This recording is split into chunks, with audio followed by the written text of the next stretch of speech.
ഒരു പ്രശ്നമില്ല. ഫ്രാക്ചറുണ്ട്. അത് സർജിക്കൽ ഇൻ്റർവെൻഷൻ വളരെ അത്യാവശ്യമാണ്. അത് എത്രയും പെട്ടെന്ന് ചെയ്യുന്നത് നല്ലതാണ്. പക്ഷേ അമ്മ ഇതുവരെ അറിയിച്ചിട്ടില്ല. അപ്പോൾ അങ്ങനെ കാണാൻ പോകുന്നവരുണ്ടെങ്കിൽ പോലും അത് വളരെയധികം ശ്രദ്ധിക്കണം. നാളെ ഇന്നത്തെ രാത്രി 10:30 മണിയാകുമ്പം ചേച്ചിമാർ രണ്ടുപേരും എത്തും. എത്തിക്കഴിഞ്ഞാൽ അവർക്ക് അച്ഛൻ്റെ കൂടെ കുറേ നേരം ഇരിക്കണമെന്നുള്ളതാണ്. നാളെ പകൽ സമയത്ത് രാവിലെ ബുദ്ധിമുട്ടായിരിക്കും, കുർബാനയുള്ളതാണ്. ഉച്ചയ്ക്ക് ശേഷം നടത്തുന്ന രീതിയിൽ വന്നിട്ട് ബാക്കി ബന്ധുക്കളെല്ലാം ഒന്ന് ആലോചിച്ച് ഇടവക വികാരിയായിട്ട് ആലോചിച്ചതിന് ശേഷം അത് തീരുമാനിക്കും. അമ്മേനെ അറിയിച്ചിട്ടില്ല.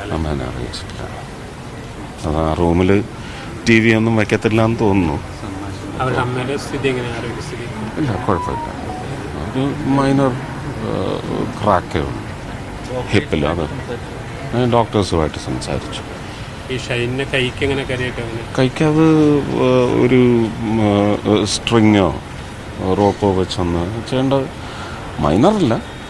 പക്ഷെ എന്നാലും അങ്ങനെ ആശങ്കപ്പെടാനൊന്നുമില്ല. ഇന്ന് സർജറി ഉണ്ടാവുമെന്ന് പറഞ്ഞു. ഇന്നില്ല. ചടങ്ങുകൾ കഴിഞ്ഞ് മതിയെന്ന് പറഞ്ഞു. എന്താ സംഭവിച്ചത്? പുറകിൽ കിടന്നവർ ഉറങ്ങുമായിരുന്നു.